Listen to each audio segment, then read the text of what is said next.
Well, welcome everyone. This is the Lead Stronger, Longer podcast, the podcast that empowers you to purposefully lead your life personally and professionally. I am so thrilled to introduce our guest today. It's Karen Gray. She is a certified coach. She is a speaker. She is a healer. She is a leader, and she is on a mission.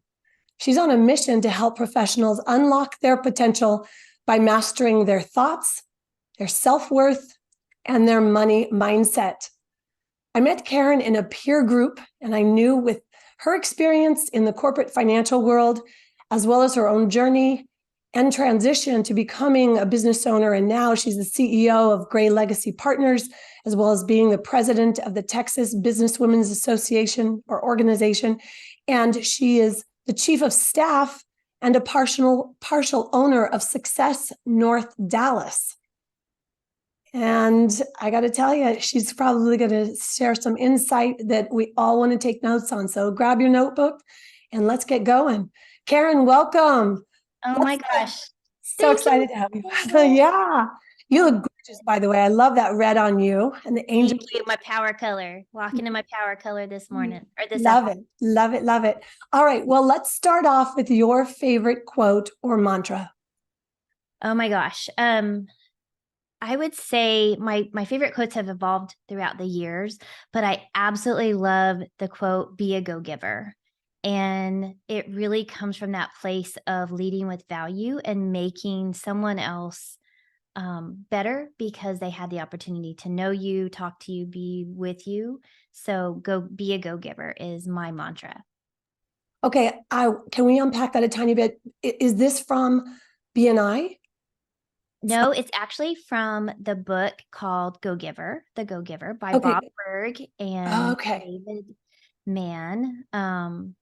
It is a fabulous little book. If you've never read it, it's a parable, and there's actually a series of books from that Go Giver series, but it's about just leading with value, not doing something because of what you're going to get.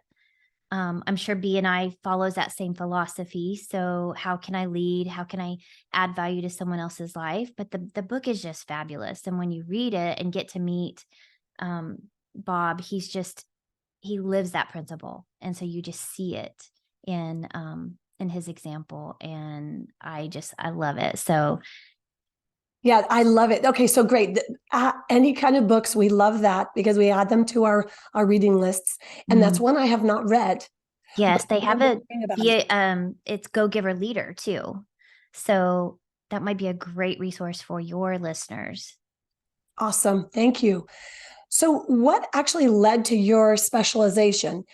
And I know you have a few different areas. You said you're a healer, you're a coach, and you're a speaker, and you also have this big overarching financial career. So can you kind of dive in to how you went about definitely your specialization, because you do have a specialization, but tell us about your experience on this journey. Yeah.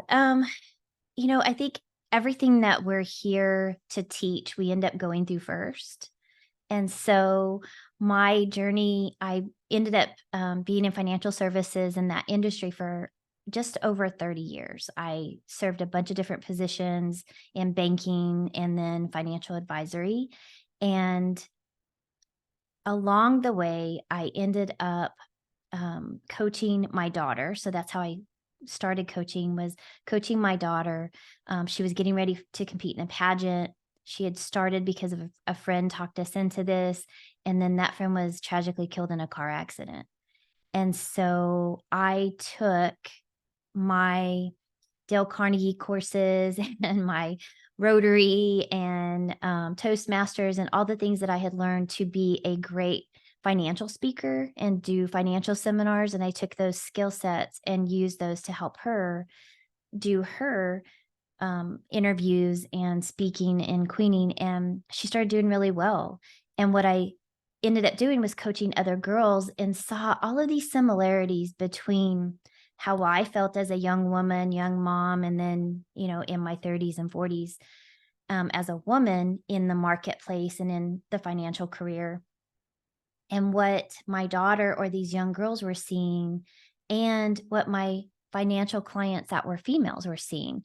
Like there was this little underlying current or correlation of a lack of confidence, self-assurance in, am I even worth getting this thing that I want? So this mindset of value or lack thereof. And then that correlating to what we saw ourselves earning or being worth when it came to money mindset and our value. So there was this, similarity that couldn't be ignored. It couldn't be missed. That inherently, if we had any kind of confidence issues, it bled over to every other part of our life. And that's really where I began to niche down into the value of money mindset and coaching specifically on that area. And through that journey, I learned that there was so much healing that could be done around confidence and value and worth, that that's where I picked up that healing modality was, heal there, start back, heal there, and the rest tends to work itself out. Yeah, I have to agree with that. The currency, the flow, and all of that. Okay, because you have so much experience in this and on this specific topic, would you be willing to look at with me the root cause? Because you said, well, you were seeing this common thread. Yeah. So I always like to look at what's the underlying root cause? What's the source of this problem? Mm-hmm. Because this isn't new. And I'll tell you, because I have both women and men clients, it's not just a woman only thing. Yeah, you're So that's interesting as well, right? So what's your take on this in terms of it being, what are you seeing as root causes? I believe somehow it is all interwoven with the ideals, philosophies, identity that we take on in our youth when we get out of alignment with who we were created to be. Let me turn this screen off. When we get out of alignment with whatever it was, whoever that is that God made us to be, that's my belief, and I get off the track of that, now I'm going to second guess everything because what I'm feeling doesn't align with the results I'm getting. So when that begins to happen, we begin to create these thought loops or habit loops that if I do this, I fail, therefore I'm a failure. And so we take on this identity, and it stems from these thoughts of I'm not doing what I'm supposed to do. I'm not being who I'm supposed to be. And I don't feel valuable with who I am and what I am. And when we can get back to that true north, that whatever you want to call it, but I call it our true north. When you get back to that person and do what you're supposed to do and be who you're supposed to be, the amount of confidence that comes from a knowing that I'm exactly who and what I'm supposed to be changes how we give credit to other people's opinions, right? Because when I'm not doing what I'm supposed to do, now I'm looking to everybody else to validate me. Yep. And that's where people pleasing comes from, I believe, and what we call this imposter syndrome, which, I could debate that all day long. But all of these things tend to come from this place of misalignment. Yeah, I totally agree. That's all what I focus on with powerhouse leaders. So I'll talk about it as the power's back on, right? Yeah. You're housed in your power. So let's talk about you then, if you're willing to share some of your personal story, maybe your personal experience. I believe we all learn better from personal stories and experiences of someone sharing their story. In terms of a crucial early mistake, we heard about your daughter and your daughter's friend and tragic loss, and then the result of what you decided to step in and do. But I'm wondering if you had a crucial early mistake that was really a catalyst for yourself to find maybe these discoveries, or something else that you could shed some light on, especially in terms of leadership and leading ourselves personally and professionally. Absolutely. And if I may, I want to share, I feel like we label things, like that was a mistake or that was a bad choice. But I also believe that there are no mistakes. Maybe if we could give it credit to say, I had to go through those lessons, I had to make those choices to become this person that I am today, who recognizes the difference. And I had to learn that empathy. I had to go through those hard knocks, if you will, to be this better, stronger version of me. So it may feel like a mistake. It may feel really wrong and hard at the time. But when you look back, it's like, oh, all of that had to happen. So I love seeing it through that lens because that feels so much better. And I'm that's where the 100%. healing comes from. That's But why I'm sharing this. So just so you know, it's not to defend it. It's really to show that that mistake, so many of our mistakes are those catalysts and those yeah, stepping stones. So yes, 1000%. we're right on the same page. So Great. so the choices that I made that I look back and go, okay, that's what led to all of this. A couple things. I was adopted at birth. And so when I discovered that, found out I was adopted around 6, I began to make choices as a very, very young child and then an adult, trying to earn or be good enough or be whatever enough, fill in the blank, pretty good, smart, kind, whatever, so that no one else ever abandoned me. And so those choices led to, or those feelings and thoughts, I made them mean a certain thing. And they led to a long line of choices that at the time I regretted and that have caused me a tremendous amount of pain. Um, Led to me being a very, very young mom. I was 16 when I got pregnant. And I look back now and can see that I made those things. I gave them so much value. I gave them so much power over me and how I saw myself. And now looking back, I know that those were the lessons I had to learn to teach and do what I do today. But yeah, absolutely leading myself today through those things and not being a people pleaser or not being someone that's led by my emotions of what if someone doesn't accept or love me or whatever it is. And I've seen this a lot with my clients. We get in this loop of fear of rejection and fear of abandonment and fear of failure, when honestly, those are the moments that we get to really lean in and find our greatest source of power. And so that's when we truly can lead ourselves. Yeah. Yeah. It's so exciting. Oh my gosh. See, to me, this is like when someone's willing to share what you just shared. This is when we learn the most, and because we're touched by it and it moves us. And then we realize, and it shakes us out of that stupor that we're in. And we What? realize, oh my goodness, I'm not alone. That to me is the greatest joy of this and why I love these moments. So thank you. That was really beautiful. Of course. In terms of advice you would give specifically for leaders to lead stronger, longer, what would you say? I think when we can own our own gifts and not,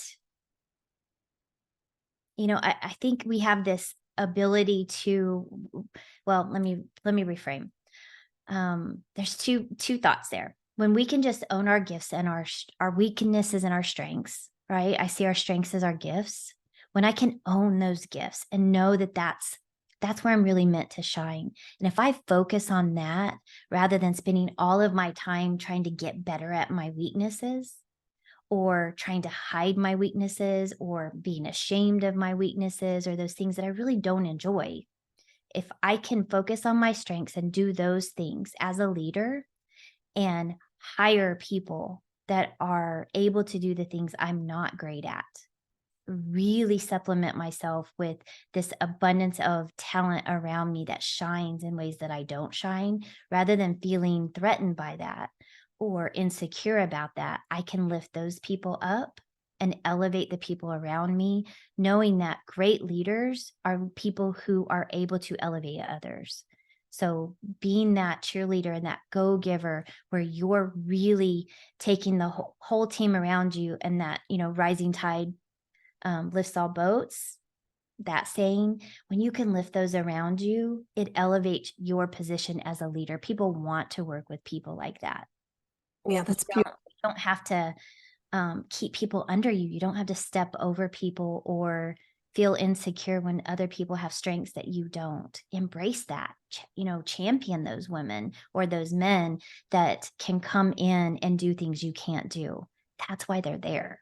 And when we do that and collaborate, I think it just makes the whole company, the whole business, the whole brand stronger, because now you have all the puzzle pieces fitting together as they should.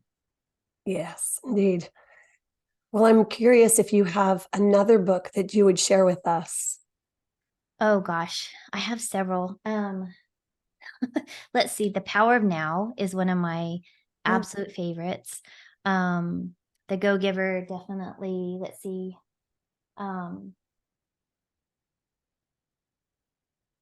Supernatural by Joe Dispenza. I am all about the neuroplasticity and just understanding how our brains work. Daring, let's see, Brene Brown's, is it Daring Greatly, or That's a good one too. Yeah. So just books that challenge us to, I think it's when we focus on us, that's when life seems to get so hard. And so when you can focus on others, so how can I serve others rather than what do I need to do? What is my mission? How do I figure out what I'm supposed to do? What feels good? Focus on that. How can I help someone else? Go focus on that. So books that help us find a place and a purpose. And when we step into those roles and embrace those challenges, those are all my favorites. So nice. That's a good little on the spot now. I'm trying to think of all my favorites. Like, yeah, that's no 1,000 books over here. I know. So in terms of us like wrapping up here, I'm curious if there is because you wear so many hats. How exactly are you able to differentiate those specific hats that you wear, the roles that you have, and coordinate all of that energy? I think we're all designed differently. I don't know if you're familiar with human design, but I'm a manifesting generator. And so I have all of this energy that I am just genetically designed to do and to have. The thing that I feel like is my gift is I'm a visionary to the point of someone else has an idea and I can see that idea to a certain point. And then my gift is to hand it off to someone else. So someone hands me a problem, a challenge, a obstacle, and I can amplify the solution and then hand it off to someone else. So I just stay in my lane. I've learned what I do really well, and I just focus on that. Okay, so in terms of these multiple hats, I'm now starting to think of, okay, what about the details? So how are you switching between those hats? Because I also know you in a certain group, so I think of you in that way. But then when I was reading your bio and doing a little bit of research, I'm like, wait. She's over here and over here. Yeah, exactly. So, and I'm the same way in human design, and I'll share that link with everyone so you can actually go find it because you can do a free little check it out and check out for yourself. And I'm a manifester, so it's very interesting to see, to watch someone as I'm preparing to get to know them because I want to be present to you and bring out your gifts so that you can share your goodness right with whomever is going to hear this. And I know you have something that you can share on that.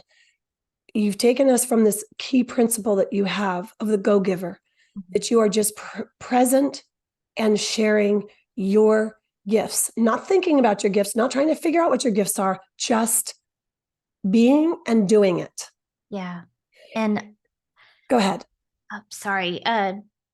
That's the manifestor in me. I was like, oh, yep, here's an idea. I'm jumping. No, that's what I want. That's what I want. So I think we all have to find the way that we process. It's taken me 54 years to get to this place where I can just be in the flow.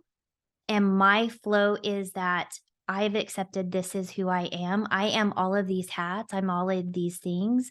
And so I show up as all of those things in every area. Now, what I know about myself is that I am always looking for opportunities to connect, collaborate, and elevate. And so in every situation, I'm looking for what is the need and how do I feel that need. And so if that need is they need connections, my connections are through my Success North Dallas hat and my Texas Businesswoman hat. If they need support, that could be through my coaching hat or my concierge hat. You know, I am just always looking for how do I serve? How do I show up? How do I use all of this toolbox that I've been given to help other people reach their potential? So I have a personal mission to impact and touch 1 billion people on the planet to help them wake up to their truth and their potential. I obviously can't touch 1 billion people. So that means my job is to touch someone who can touch other people, to touch this and impact this organization that can impact those people. And so I'm constantly looking for those opportunities with my antennas wide open, looking for people that I can help with my resources. So it's never just about me. I come with an army of little angels that I can send out and they go to work doing what their gifts are. And I think when we look at carrying the weight of everything on our own shoulders, again, we're inwardly focusing, and that's really stressful. That's very hard. That's very heavy. But when I look at, I'm just a messenger, I've got this whole army and team around me. So how can I utilize them and put them in place to do what they're designed to do? Now I'm just just excited about the day. Like, all right, God, what are we going to do today? Because you've given me this amazing team of people that I can help them live out their purpose. Who needs them today? So powerful.